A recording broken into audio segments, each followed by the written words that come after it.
Olá você, tudo bem? Bem-vindos ao nosso canal ABC da Farmacologia. Meu nome é Edson Negreiros e nossa videoaula de hoje vai abordar o sistema renina-angiotensina-aldosterona.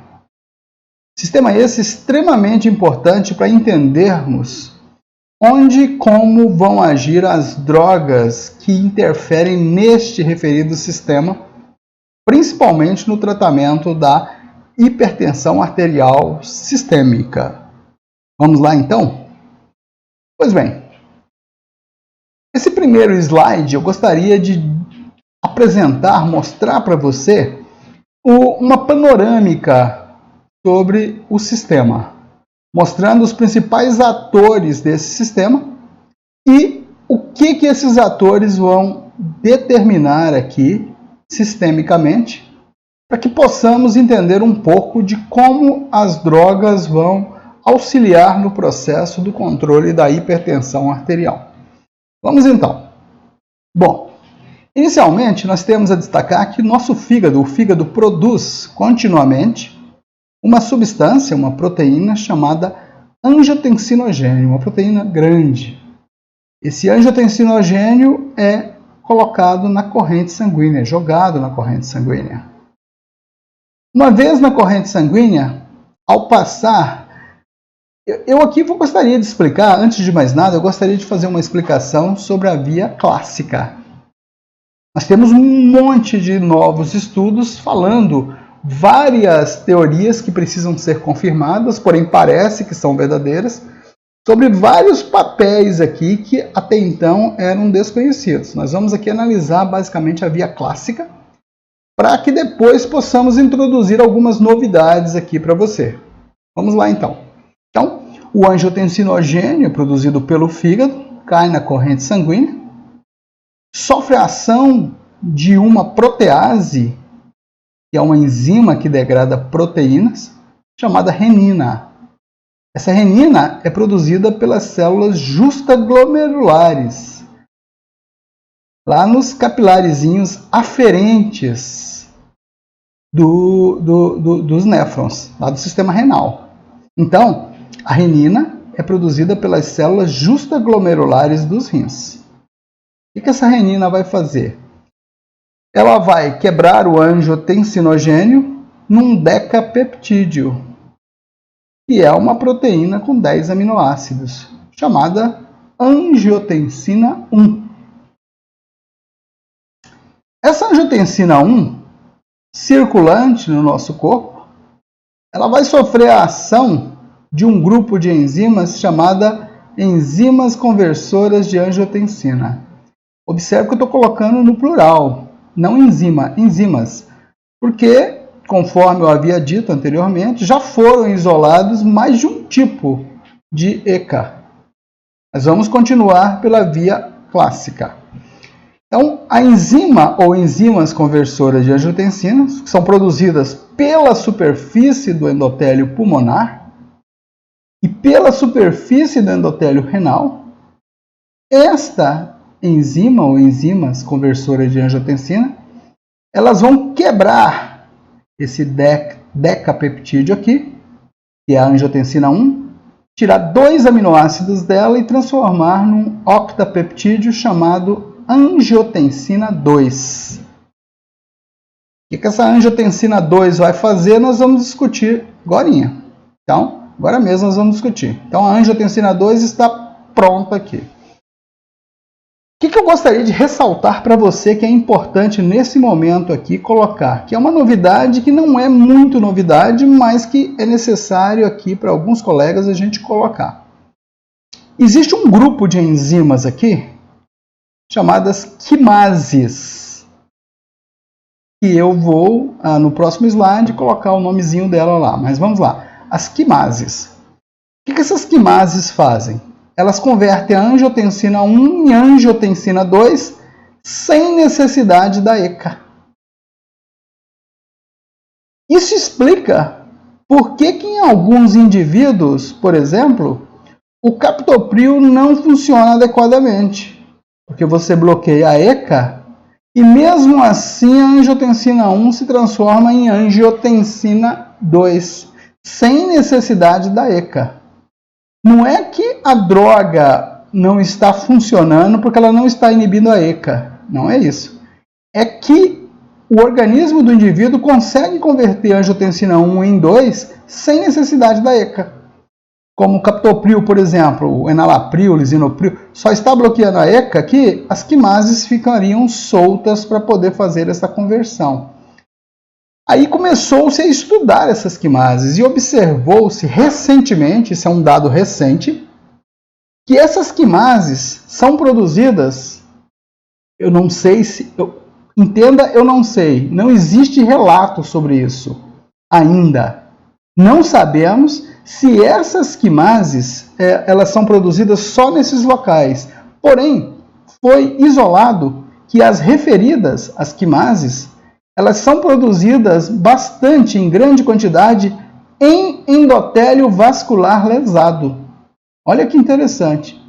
O endotélio vascular lesado consegue expressar, dos indivíduos que têm aterosclerose, consegue expressar quimases. Mais que nos indivíduos normais, e que se observa nos indivíduos sem vasculopatias periféricas, que eles não expressam significativamente quimases. Mas nos indivíduos com vasculopatias já identificadas, o organismo expressa uma maior quantidade de quimases.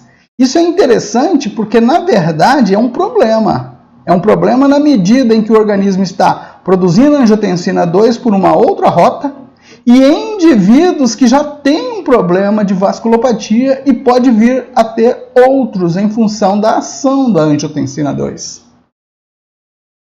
Aguardem próximos capítulos que provavelmente nos próximos 3, 4 anos vai se colocar no mercado bloqueadores das quimases. São drogas que bloqueiam as quimases aqui, bloqueiam a rota paralela. Provavelmente eles vão sintetizar drogas que bloqueiam a enzima conversora e as quimases simultaneamente, para tentar se bloquear a rota aqui neste local. Ok? Bom, dando sequência ao entendimento aqui. Essa angiotensina 2 ela vai agir em vários locais. Se você for fazer uma pesquisa na literatura científica, você vai observar que a angiotensina 2 tem um papel importante na liberação de catecolaminas, na liberação de adrenalina, na liberação de noradrenalina, na liberação de dopamina. E essas substâncias têm um papel importante na reabsorção de cloreto de sódio. Mas tem uma outra coisa interessante e importante que a angiotensina 2 faz. Ela estimula lá na glândula suprarrenal, no córtex da glândula suprarrenal, mais especificamente na camada glomerulosa da suprarrenal. A angiotensina 2 estimula a liberação de aldosterona. Então, a aldosterona produzida lá no córtex da glândula suprarrenal cai na corrente sanguínea e vai agir lá no túbulo coletor para aumentar. Imagina você que isso aqui seja o lúmen tubular do túbulo coletor, dos ductos coletores. Ela aumenta a reabsorção de sódio e aumenta a secreção de potássio. Esse é o papel da aldosterona. Porém, quando ela aumenta a reabsorção de sódio do lúmen para a corrente sanguínea, imagina que aqui esteja a corrente sanguínea, na hora que ela aumenta a reabsorção de sódio, eu tenho que o cloreto, por difusão, vai atrás. Ou seja, na verdade, ao reabsorver sódio, eu estou reabsorvendo também cloreto. Aí reabsorve cloreto de sódio.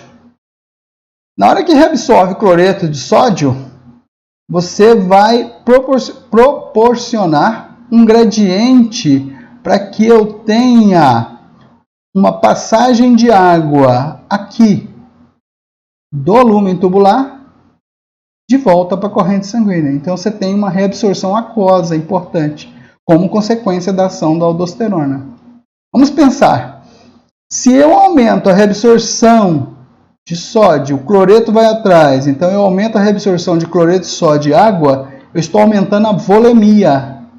Volemia é volume líquido no vaso. Se eu estou aumentando a volemia, eu estou aumentando a pressão arterial. Então a angiotensina 2 está determinando um aumento da reabsorção iônica ao nível de túbulo coletor e ductos coletores, que vai contribuir para aumentar a volemia. Uma outra ação importante da angiotensina 2, mediada por receptores AT1, é estimular esses receptores aqui na parede dos vasos arteriolares. Na hora que a angiotensina 2 estimula essas pequenas arteríolas aqui, eu produzo vasoconstrição arteriolar. E vasoconstrição arteriolar aumenta a pressão, porque eu estou aumentando a resistência vascular periférica. Olha que interessante, eu estou combinando aqui vasoconstrição com aumento de volemia. Esses dois fatores aqui já contribuem significativamente para aumentar a pressão. Não satisfeito? A angiotensina 2 vai lá na glândula pituitária, ou hipófise, no lobo posterior da pituitária, ou seja, na neurohipófise, para aumentar a secreção de ADH, hormônio antidiurético. Então seria como se a angiotensina 2 fosse lá na hipófise e falasse, libera ADH. O ADH cai na corrente sanguínea, vai lá no ducto coletor e estimula a reabsorção de água. Para onde? Para a corrente sanguínea. Para contribuir com a aldosterona aqui para juntas aumentarem a volemia. Então eu tenho aumento de volemia, vasoconstrição. Ou seja, eu tenho um cenário perfeito para hipertensão arterial. Fazendo um enxugamento nisso aqui para que você possa entender adequadamente, nós temos esse quadro aqui. Então, a renina age sobre o angiotensinogênio, converte ele em angiotensina 1, que é convertido em angiotensina 2. Essa angiotensina 2, que aqui é representada por um desenho aqui em vermelho, ela vai agir em receptores aqui para angiotensina 2. Como eu disse, vários subtipos de receptores. E o que, aqui seria um resumo, o que ela, a angiotensina 2, pode produzir em termos de ações mediadas pelos receptores dela? Bom, como já foi dito, aumento da liberação de aldosterona pela camada glomerulosa da glândula suprarrenal. Lembrando que este aumento da liberação de aldosterona contribui para aumentar a volemia. Né? Por quê? Porque eu tenho aumento da reabsorção tubular de cloreto de sódio e, consequentemente, água. Aí eu aumento a volemia.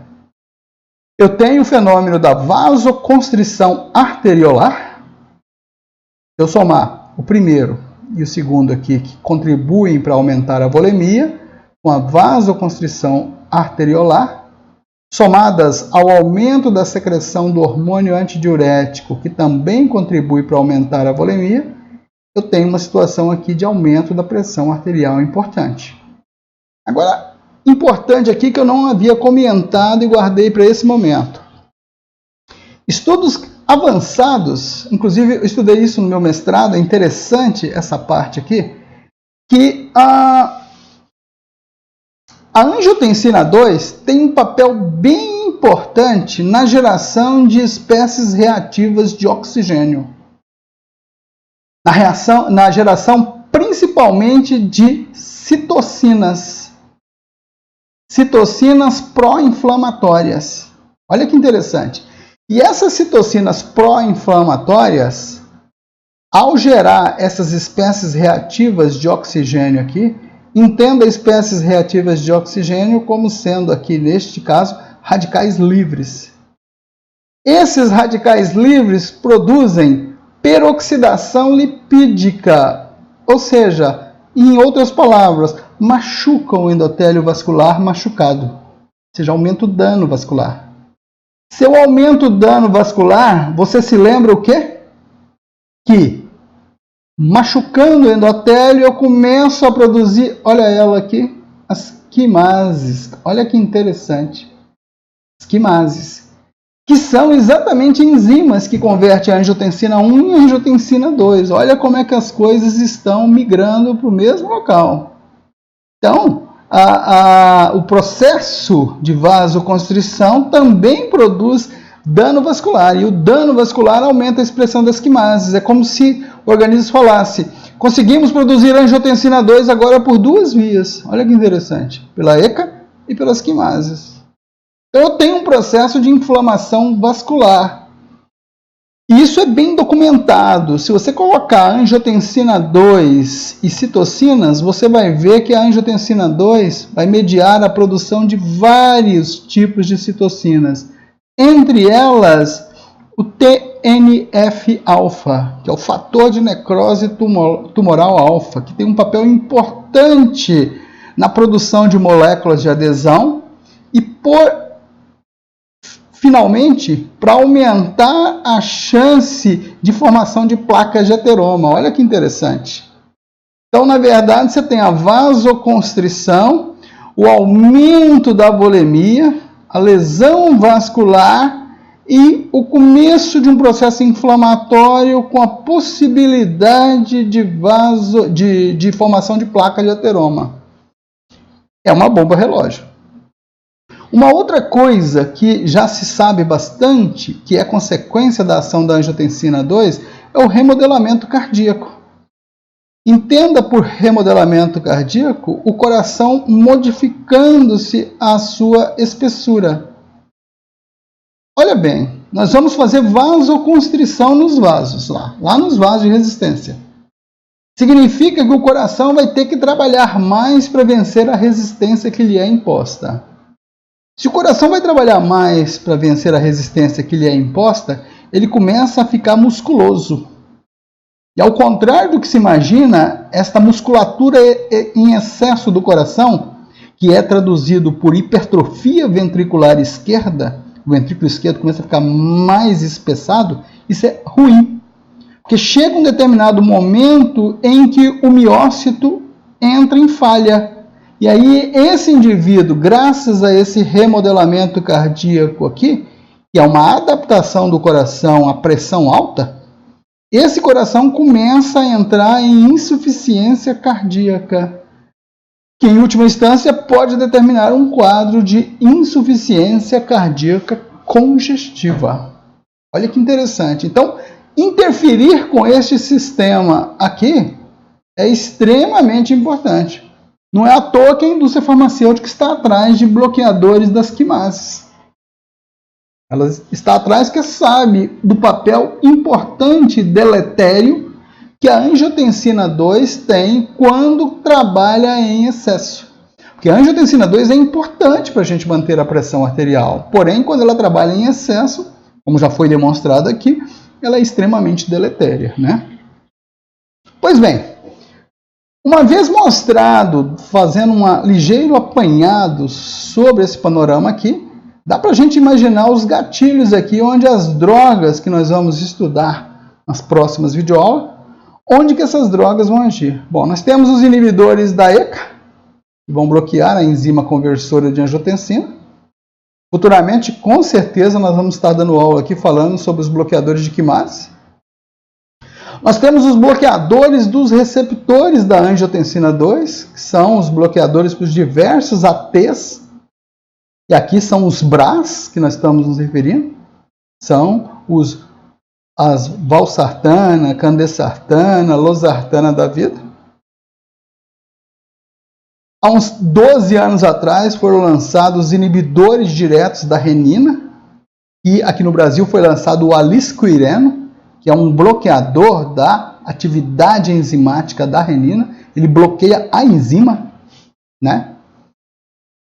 E temos os antagonistas da aldosterona, que são importantes para bloquear o receptor da porque a angiotensina 2 estimula, na verdade, a receptores aqui na camada glomerulosa. Então, quando você está fazendo um BRA, que é um bloqueador do receptor da angiotensina, uma losartana, você está, de certa forma, reduzindo a produção de aldosterona. Porém, em alguns pacientes, principalmente os pacientes com insuficiência cardíaca congestiva, o bloqueio só do receptor da angiotensina 2 pode não ser totalmente eficaz sozinho. Então, os indivíduos fazem a espironolactona, que bloqueia o receptor específico, o receptor, a bomba propriamente dita da ação da aldosterona. Então, na verdade, essas são as drogas que nós vamos estar, nas nossas próximas videoaulas, montando para que você tenha uma revisão bacana sobre isso daqui. Ok? Eu espero ter agradado nesse momento. Se você gostou, dê um like. Inscreva-se no nosso canal, né? Acione o sininho para você receber as notificações todas as vezes que eu postar uma nova videoaula. Obrigado pela sua atenção. Fui!